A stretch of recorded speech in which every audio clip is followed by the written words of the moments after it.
Welcome back, guys. It's Colin with the Sun Pirates TCG, and today we are doing a review of the upcoming starter deck ST05 Iron Bloom, which not only is Iron Blooded Orphans coming into the game, which I'm super excited about because that's one of my favorite series, but we're also getting purple as a color. So that opens up at least 4 new deck archetypes potentially, since, you know, it's like 4 more color combinations. But yeah, purple's coming in, and this is pretty much our first look as to what the color does. So let's just get right into the starter deck. So again, a lot of these are just my initial impressions on the cards. Of course, we've hardly done any testing with these yet, so things can definitely be subject to change. But yeah, I'm honestly pretty optimistic on a lot of these. So starting off, we have the LR in purple, which is the Gundam Barbados 4th form. It's a level 6 4-cost. It's a 4/5 stat line, so it's the same stat line as the Wing Gundam from ST02. And on deploy, choose one of your other units, deal damage to it, gets AP +1, and while this unit is damaged, it gains suppression. So just off the bat, having the same stat line as the Wing Gundam already makes me like this quite a bit. Wing Gundam was already, even without the hero pilot, was a really solid unit to just play out in a vacuum. And this one kind of gives me that same feel. It does link with Mikazuki, and we'll put it up on the screen here. Mikazuki is a level 4 1-cost pilot. It's +2/+1 for stats, and when paired, choose one of your units and one enemy unit and deal 1 damage to each of them. So linking that up with the Barbados, you can potentially kill your opponent out of nowhere. You just damage itself, it gains a suppression, your opponent only has 2 shields left. You just bash those last 2 shields, and you can just go for game with like another random unit that you had on board from the turn previous. So there's definitely a lot of potential there. As far as suppression as a mechanic goes, I'm very excited for this one because it's like double strike and double attack from other card games, where it's effectively less attacks you need to end the game, right? So level 6 does seem like a pretty high cost for playing this card, but I can understand as far as balancing wise, and honestly, it might still be worth it even for an aggressive strategy, just having that ability to just potentially kill your opponent out of nowhere with this card. So I'm pretty excited for it. I think it could see play. Like I said before, it might still be up in the air as far as whether this one's a little bit too overcosted for what it is, but there's definitely a lot of potential here. It's big, it's flashy, and it looks like it will get the job done. So yeah. And honestly, Mikazuki as a pilot in of himself is generically very strong from the sounds of it. The fact that it's just on pair and not when linked means you can put this on anything and do that 1 damage to each side of the board. And honestly, dealing a damage to your own unit isn't always that bad either, just because if it was going to trade into your opponent's thing anyway, then the 1 damage that you put on your own unit like really didn't matter. Like as far as putting a damage on your Rizal that was going to trade into your opponent's Ale Strike, for example. So there's definitely a lot of applications with this Mikazuki. And then moving on, we also have the level 4 Barbados, the 2nd form, that was revealed. It's a 2/4 at level 4 2-cost, and while damaged, it has AP +2. With the Mikazuki, you can just deal itself the damage, and then it becomes a 6/4, if my math is correct, which is pretty big, all things considered, at level 4. 6/4 out of nowhere. Also with the Mikazuki, you dealt the damage to one of your opponent's units, and yeah, this can trade into anything. It can just break any base out of nowhere. And then even without the pilot, just being able to trade into something like a Zoward or a 2/2, with having 4 HP, it's pretty reasonable for the level. And then after it trades in combat the first time, it becomes a 4-power thing, so it can trade into something bigger potentially. So I think the play pattern is pretty cool there as well. And then the starter deck gives us another link pair in purple with the Gundam Gusion Rebake and the Akihiro Atland. So the Gusion says when destroyed, choose an enemy unit with 4 less AP and rest it. It's a level 4 3-cost, 3/4 in stats, and notably, it rests something based on AP, not HP. So it's a cool inversion from things like Amuro Ray, which rests based on HP, like we all know. Notably, the Gusion's rest ability gets through certain play patterns, like your opponent putting a 2 health pilot like a Duo Maxwell on their Lefrith, where normally that kind of play would be impervious to Amuro resting it, but the Gusion would be able to rest that otherwise because it's based on AP, right? It is undestroyed, so I don't know how readily you can set up that sort of play pattern, but it is interesting where you can just like keep bashing your opponent's face with this in theory, and then when your opponent finally deals with it, you get to just like rest a blocker that they had out.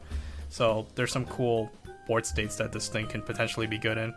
And then with the Akihiro, like we mentioned, it's a level 3 1-cost pilot. It's +1/+1, just like Shara's novel. And during Link, when this unit destroys an enemy with battle damage, choose one Tekadan unit card that is level 2 or lower from your trash added to your hands. This one's cool, it effectively draws a card. I mean, you're forced to draw like a level 2 or lower Tekadan, and it will really depend on what other Tekadan level 2s are printed for GD02. This one I think could have potential down the line. As far as just pure card economy goes, this card reads well. It's effectively a pilot that draws an additional card. Now it's restricted to what the card is drawing, but otherwise if this Link pair got to destroy something in battle and survive, you drew the additional card, and not only that, but your opponent still has to like find a way to deal with your Link pair, and you still have that level 2 that you can play afterwards. So I think there are some cool applications with this Akihiro, and it's definitely dependent on what's printed down the line. And speaking of level 2s, the starter deck does give us a couple targets for the Akihiro. So we have a Grace Custom. It's a level 2 1-cost 2/2 vanilla. It's Tekadan typing, so it does work, and it's just not much more to say there.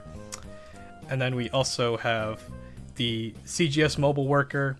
It's a level 1 1-cost. It's a 0/2, but it does have that activate main where you can rest itself, choose one of your units, deal a damage to it, and that unit also gets +1 AP for the turn. This one I'm not super stoked on just because it's 0 power, so after you use the ability, it's very easy for your opponent to just trade back into it for free, like using even something as simple as a GM or a Zaku, right? So I'm not super sold on the Mobile Worker being good. It will really depend on how badly you need like early enablers to get that damage on your own units to enable certain abilities, right? So we'll have to see. And then for the last of the purple units in the starter deck, and this one is honestly one a lot of people are very excited for, is the Hyakuren. So it's just a vanilla, but as you can see, it's a level 3 2-cost, it's a 4/3, it's the exact same stat line as the Rizal. So the Rizal's a pretty solid card in aggressive blue strategies. And the Hyakuren means that if you're playing purple-blue, for example, you get to play effectively 8 copies of this kind of unit, which is pretty cool. Like, I'm pretty excited to try that, honestly. So we'll see. It is Teiwaz, not Tekadan typing. I don't know how relevant that will be since it cannot be picked up off of the Akihiro anyway. But yeah, we'll see. This stat line is just really strong. So playing 8 copies of it in purple-blue, definitely want to try that out. And then we have a couple purple commands in the starter deck as well, so we'll talk about this one with Iron and Blood. It's a level 2 1-cost main/action, choose one of your units, deal a damage to it, and it gets AP +3 for the turn. So all things considered, in set 1, AP buffs like this haven't seen a ton of play, like for example, Indignation or Desert Tiger. However, this one is pretty generic because unlike Desert Tiger, this can target any of your units. It's not restricted to like a specific archetype like Desert Tiger is. And I think there's some really cool applications with this as well because AP +3 is just so big compared to just like AP +2 from Indignation, for example.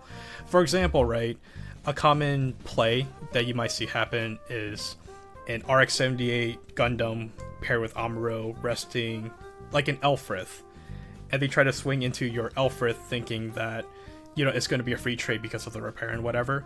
But if you have that open resource, you can go with Iron and Blood, pump your Elfrith to 5 power, and suddenly that RX-78 is not surviving. It becomes a trade, but, you know, your opponent basically traded their Link pair for your little guy plus a command, right? So it's actually like a pretty cool tempo swing that you can set up against certain plays. So I think there are some cool applications with this one as opposed to like the red equivalents of this. Also, you know, the fact that you deal your own unit of damage does enable certain abilities like the Barbados that we talked about before. So I'm pretty excited to try this one out at the very least. And then the other command in the deck is Fatal Strike. This one's really strong in my opinion. I think a lot of people are excited for this one. So it's a level 4 2-cost. Burst, just deal 1 damage to an enemy unit. It's nothing crazy, but it's nice. And then the main phase ability, choose one enemy unit that is level 3 or lower, destroy it. So it's just level 3 or lower, doesn't matter about stats, how big it is, if there's a pilot on it, doesn't matter. That thing is dying. So you get to destroy things like a Lafrith, Zowart, a Rizel gun cannon, just no questions asked, which is so awesome. This card's especially strong going second as well, because no matter what your opponent does on level 3, going second when on your turn 3, because of your EX resource, you'll always have an opportunity to Fatal Strike something that they played the turn previous, if you need to, which is nice. Even in mid to late game situations, if you need to clear, like I said, a blocker out of the way, like a Lafrith out of the way, to make sure a certain swing goes through, that's what this card is for. So really, really strong card. Super excited to be playing that. Honestly, it would be a big draw to people trying to build with purple, I think. Potentially a staple, I would say. And then the last of the purple cards in the deck is the base. We have the Isaribi. It's a level 3 1 cost 5 health base. It does the same thing as any other base with the burst and adding a shield to your hands. And that activate main is pretty interesting. So choose one of your damaged units. It gets AP +2 this turn. So it does come with a requirement, but +2 AP, it's bigger than Vesalius, all things considered, and Vesalius is a very strong base right now. So I'm interested to see how this one will perform. I don't know if that damage requirement is going to kind of hold this one back, but AP +2 is pretty big, all things considered. So even if you can't pull it off all the time, it actually might be worth just to have that +2 AP available out of nowhere, potentially. So this is definitely one to consider as well, I would say. Alright, and then moving on to the white cards of the starter deck, we have the LR, which is McGillis's Schwab Graves. It's a blocker, it's a 4-2 in stats, and level 4 3 cost. And it also has that when paired ability to choose an enemy unit that's level 3 or lower, it gets AP -2. Notably when paired, not when linked, which is nice. And then it links with McGillis for Reed, which McGillis is a level 4 pilot with +2/+1 as the stat buff. When paired, if you have 2 or more other Gjallarhorn or Tekadan units in play, you choose an enemy with 3 or less HP and rested. Interesting that this one is actually resting something instead of bouncing it, so it's kind of like a blue thing, but in a white card, funny enough. I don't know how consistently McGillis is going to be played just because of that requirement to have the Gjallarhorn and Tekadan units together, where as opposed to just if you were just playing blue, for example, and you had access to Amuro. So yeah, I'm not completely sold on McGillis. It really depends on like what other Gjallarhorns or Tekadan units are printed to kind of like build your deck around, right? Now, all things considered, the link pair with the Schwab Grace means that with the McGillis, it becomes a 6-3 blocker, which is pretty big. 3 health is a little bit squishy, I will say, but using the when paired ability, you get to like hunt down something that's pretty small for effectively for free. It's just like Ailstrike and Kira, right? And then having the 6 power with the McGillis means that you can trade into like a really big link unit, like even a Death Scythe, for example, right? So we'll see. In a vacuum, the McGillis's Grace is like, again, is the health that feels really low. I don't know if maybe in like R&D testing, Bandai decided that like 3 health was too high on this Grace, but like I said, just having 2 health just seems so low. It feels vulnerable to a lot of things such as a gun cannon's rest ability or even close combat that can just dispatch it out of nowhere. So we'll have to see. Granted, level 4 blockers do come at a premium, considering we don't have very many. Really is mostly just a striker pack at level 4, so having more opportunities in like a blocker heavy strategy to have more blockers along the curve, like for example going Zowart into Lafrith, into this new Schwab Graze, into an Ailstrike. So I might see an inclusion into those types of decks with that in mind. But moving on, we do have another blocker in the deck, which is the Graze Commander type. It's a level 3 2 cost, and it's a 3-2 blocker. It's the same stat line as the Zowart, but it is 1 level higher, so you do have to wait the additional turn to play it. But unlike the Zowart, it doesn't have that requirement to not be able to attack the player. So you can attack face with this one, and it does have a link trait with Gjallarhorn, which is pretty cool. So not only is this your early blocker, but if you need it to end the game out of nowhere, it's there. You can link with it and you can effectively attack for game if you need to. Also, being 3 power isn't nothing. Again, it can crack the EX base as well, unlike the Zowart, because it can attack face, right? So a lot of people are pretty excited for this. I'm pretty excited for this one as well. And then the last white unit in the deck is just a normal Graze. It's a level 2 1 cost 2/2. It's a vanilla. I mean, it does have the Gjallarhorn trait, which is relevant for McGillis, so do be mindful of that at least. And then the very last card in the deck is actually a reprint, funny enough. It's Unforeseen Incident. So it's pretty cool that Bandai is actually reprinting quote-unquote staples into other starter decks, so you don't actually have to buy ST01 to get copies of Unforeseen, for example. You can just buy ST05 if that's your entry point into the game. And I do appreciate that, like with other staples, they've been putting in different artworks from other series into it. So, you know, this time we have it based on Iron Blooded Orphans, or otherwise, if you wanted to have one from Witcher Mercury, you can get that copy. Or from Seed, there's the one from the tournament promo pack, right? So otherwise, yeah, I appreciate that Bandai is doing this, and hopefully they keep doing this for future product releases. Right, and that is it for the starter deck reveals. Now, there were a few more Iron Blooded Orphans cards revealed for GDO2, so I think it would be amiss to not talk about them at the very least. So let's just show them off here. We have Ryusei Go. This is a rare from GDO2. It's a level 3 2 cost. It's a 2/2 in stats. And deploy, choose one of your units, deal the damage to it, and if you do, draw one, then discard one. It's fine. It's a nice enabler to deal a damage to your own guy, so we'll see how important that is again. But it does have a pretty generic trait where it can link with any Tekadan, so it can be either Mikazuki or Akihiro or whatever other pilots that they print in the set, so that's kind of nice. And then we have a couple of LRs revealed. So we have the Barbados First Form. It's a level 3 2 cost as well. It's a 3/2. Very simple ability. On attack, if this unit is damaged, you draw one card. And it links with Mikazuki, of course. But generically strong. Drawing cards comes at such a premium in this game currently. So even jumping through hoops to enable it, whether you have to like deal the damage to it through with Iron and Blood, or you link it with Mikazuki to deal itself the damage, but get that rush swing in. Yeah, drawing cards is nice, so definitely cannot complain about this. So pretty cool for an LR coming out of GDO2. And then the other Iron Blooded Orphans LR, from what it looks like, is Gundam Gusion Rebake. So it's another Gusion that links with Akihiro.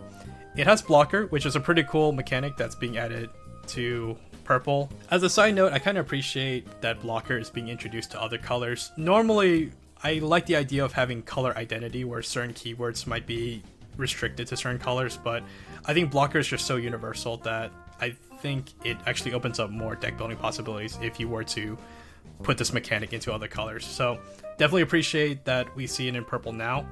But otherwise, yeah, it's a level 5 4 cost, 3/5, and on deploy, choose one of your units and one enemy unit, deal 1 damage to each, just like the Mikazuki. So pretty straightforward ability. I think generically this one's pretty strong, like especially because it has such high HP. You can link it with Akihiro and potentially survive a combat. Having that high HP means that it can potentially live through more combats, especially for being a blocker. So I definitely like that as well. But yeah, guys, that will be it for the review of the starter deck, as well as the few Iron Blooded Orphans cards we've seen out of GDO2 so far. Honestly, I've been pretty optimistic about a lot of these cards. ST05 actually seems pretty solid, all things considered. Like, yeah, there's some winners and losers, like you would see in any starter deck or any product, but honestly, like, most of these cards seem at least playable for what they are, and I'm pretty excited to see what people will cook up in purple. We do have a bit of a gap between when the starter deck comes out. I believe it comes out on September 26th in English, whereas the actual GDO2 set comes out on October 24th. So there is about a month gap between when the starter deck comes out and when GDO2 comes out. So I'm pretty excited to see, with the few purple cards that we have, what people are going to try to cook up in the meantime. Definitely I'm going to try a few things myself that we'll definitely put up on the channel.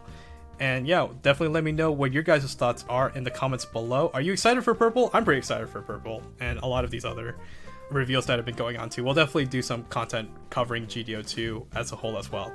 But otherwise, yeah, thank you guys so much for watching. As always, remember to subscribe, and we will see you in the next one.